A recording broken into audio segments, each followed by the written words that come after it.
हमारे वृंदावन के एक रसिक, उनका नाम श्री हरिराम व्यास। हितहरिवंश महाप्रभु के चरण सेवक श्री हरिराम व्यास जी ओरछा के राजा मधुकर शाह के गुरुदेव थे। अब कथा तो बहुत लंबी चरित्र है, वो वृंदावन आ गए थे। हरिराम व्यास जी सब जगह गए भारत में, विद्वान थे, अपनी विद्वत्ता से सबको परास्त करने जाते थे, पर जब वो वृंदावन आए तो यहां से कभी जा ही नहीं पाए। क्यों नहीं जा पाए, एक आध दिन कथा में हम कभी सुनाएंगे वो चरित्र भी। पर हरिराम व्यास जी वापस नहीं गए वृंदावन से, अब तो वृंदावन में ही रहने लगे, वृंदावन में ही सुख लेते, वृंदावन में ही आनंद करते। ओरछा के राजा मधुकर शाह को अपने गुरुदेव की इतनी याद आई कि उसने सैनिकों को भेजा कि जाओ जाकर के हमारे गुरुदेव श्री हरिराम व्यास जी को लेकर के आओ। सैनिक गए, हरिराम व्यास जी नहीं गए। तो मधुकर शाह ने विचार किया सैनिकों के भेजने पर नहीं आएंगे, ब्राह्मणों की बहुत मानते हैं, मैं ब्राह्मणों को भेजूंगा तो वो आ जाएंगे। सब लोग इधर देखो, सावधानी से कथा सुनो सब। ब्राह्मण गए, ब्राह्मण आए, ब्राह्मणों का खूब सत्कार किया हरिराम व्यास जी ने, अपने आसपास बिठाया।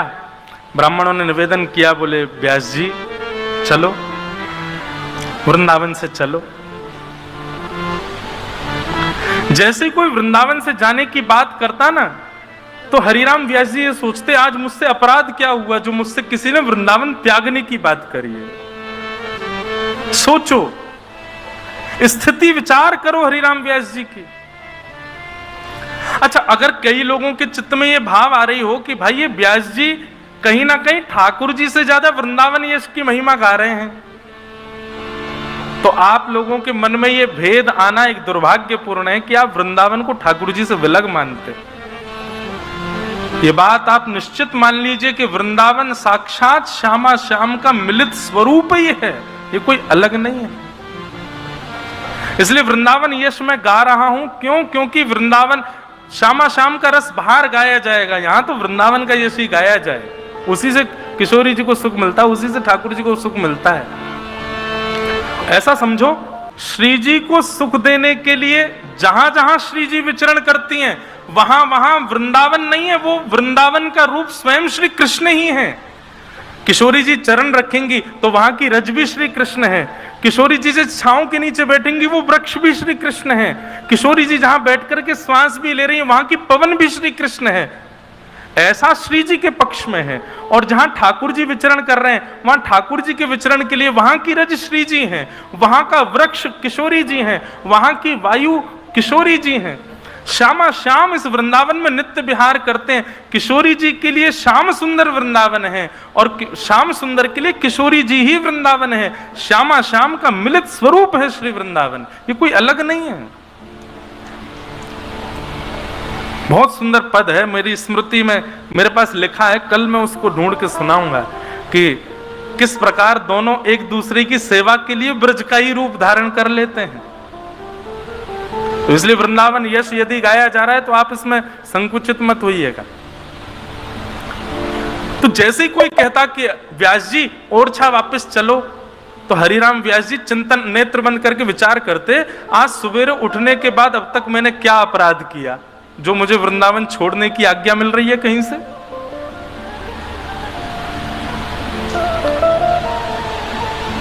दुनिया भर की बातें हरिराम व्यास जी से कर लो तब तक कोई दिक्कत नहीं, लेकिन जरा सा कोई कह देता कि ओरछा के राजा मधुकर शाह जी आपको बहुत याद करते हैं, आप ओरछा कब जाओगे?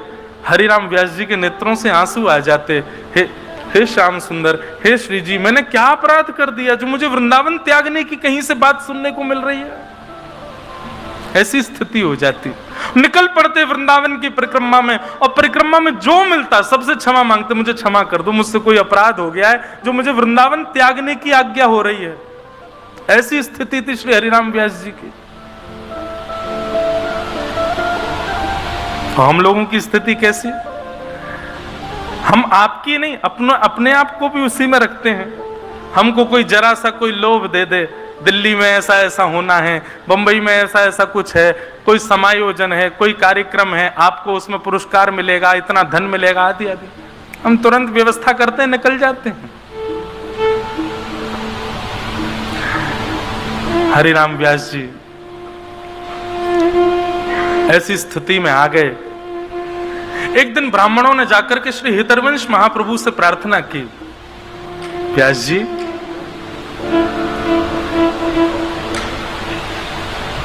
हमारे कहने पर तो हरिनाम व्यास जी नहीं जाएंगे, पर आप आज्ञा कर दो, आप उनके गुरु हैं, कि वो ओरछा चलें। महाप्रभु जी बोले, भैया वृंदावन से उनको भेजना क्यों चाहते हो? तुम जानते हो वृंदावन से निकलने की बात भी कोई कह दे तो हरिराम व्यास जी परिक्रमा में चले जाते हैं, ऐसी स्थिति उनकी हो जाती है। ब्राह्मणों ने कहा, भगवान एक बात बताइए, हरिराम व्यास जी वृंदावन में रहेंगे, वृंदावन में सबका कल्याण हो चुका है, क्योंकि वो वृंदावन रह रहे हैं। यहां पर हरिराम व्यास जी के रुकने से कितने लोगों का दुर्भाग्य हो रहा है कि वो वृंदावन रस से वंचित हैं। हरिराम व्यास जी ओरछा जाएंगे, यश गाएंगे, तो कितने लोगों का कल्याण होगा। आप इस बात को विचार कीजिए ना।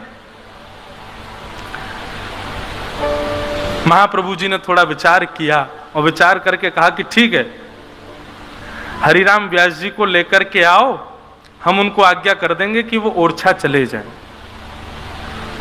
अब हरिराम व्यास जी तो बड़े आनंद में थे। जैसे कर्जा देने वाले व्यक्ति, कर्जा किसी ने लिया हो और उसका पैसा वापस मांगा जाए, वो नहीं देने में सक्षम हो, उसको कह दीजिए अच्छा ठीक है तुमको 1 महीने का समय दे रहे हैं, दे देना, तो वो थोड़ा खुश हो जाता, चलो 1 महीना मिला मुझे।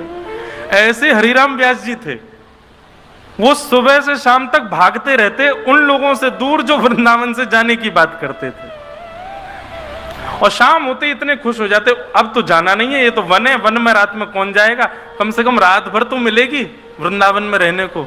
सुबह होते ही हरिराम व्यास जी की फिर चिंता शुरू होती, अब मुझसे कोई कह ना दे कि तुम ओरछा चले जाओ। हरिराम व्यास जी बड़े प्रसन्न थे, शाम हो गई थी, सूर्य अस्त हो गया था। हरिराम व्यास जी बोले चलो बढ़िया, अब एक रात और मिल गई रहने को। तभी किसी ने जाकर के कहा, व्यास जी गुरुदेव श्री हितरवंश महाप्रभु आपको राधा वल्लभ लाल जी के मंदिर में बुला रहे हैं। हरिराम व्यास जी बड़े खुश हो गए, बोले गुरुदेव मुझे बुला रहे हैं? बोले हाँ। अरे चलो चलो चलो। किसी ने संकेत किया, बोले लेकिन व्यास जी हम बता दें क्यों बुला रहे हैं? बोले क्यों? बोले आप किसी की भी बात मान करके ओरछा नहीं जा रहे हो, अब स्वयं श्री हितरवंश महाप्रभु आपको आज्ञा करने वाले हैं कि आप ओरछा चले जाओ, क्योंकि उनकी बात आप टाल नहीं सकते। ये बात सुनते ही टूट गए श्री हरिराम व्यास, क्योंकि गुरुदेव की आज्ञा की अवहेलना मैं नहीं कर सकता। लता पत्र वृक्षों से लिपट करके रोने लगे, बोले अब तो मुझे जाना ही पड़ेगा, गुरुदेव कहने वाले हैं। कहीं से काली स्याही लेकर के, कालीत लेकर के अपने नेत्रों पर, मुख पर, नाक पर, पूरे मुख पर कालीत पोत ली।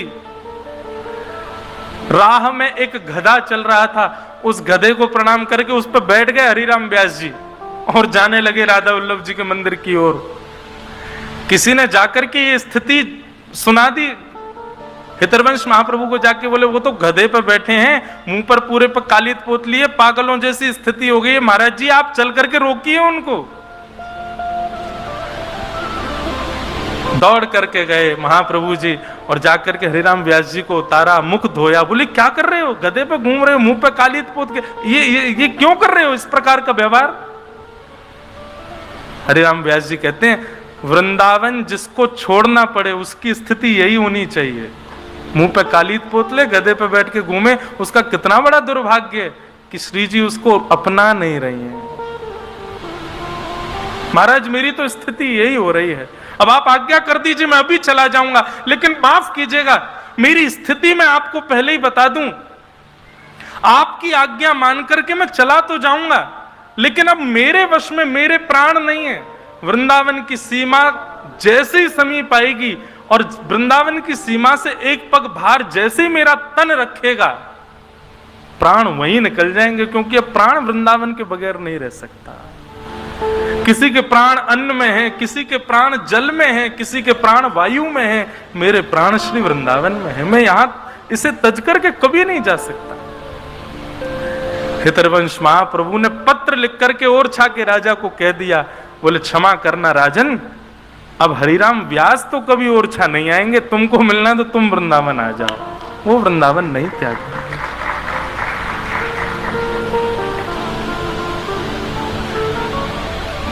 हमको तो सब पक्ष देखना पड़ता है। अब इस पक्ष का यदि मैं भाव व्यासपीठ से रखता हूं,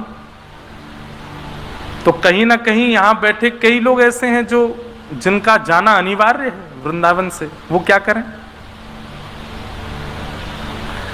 देखो भैया, वैसे तो वृंदावन छूटना ही नहीं चाहिए, लेकिन हाँ, मन को सांत्वना मिल जाए उसके लिए इतना है कि तन से भले ही वृंदावन छूट जाए, पर मन से कभी स्मृति से वृंदावन ना जाए।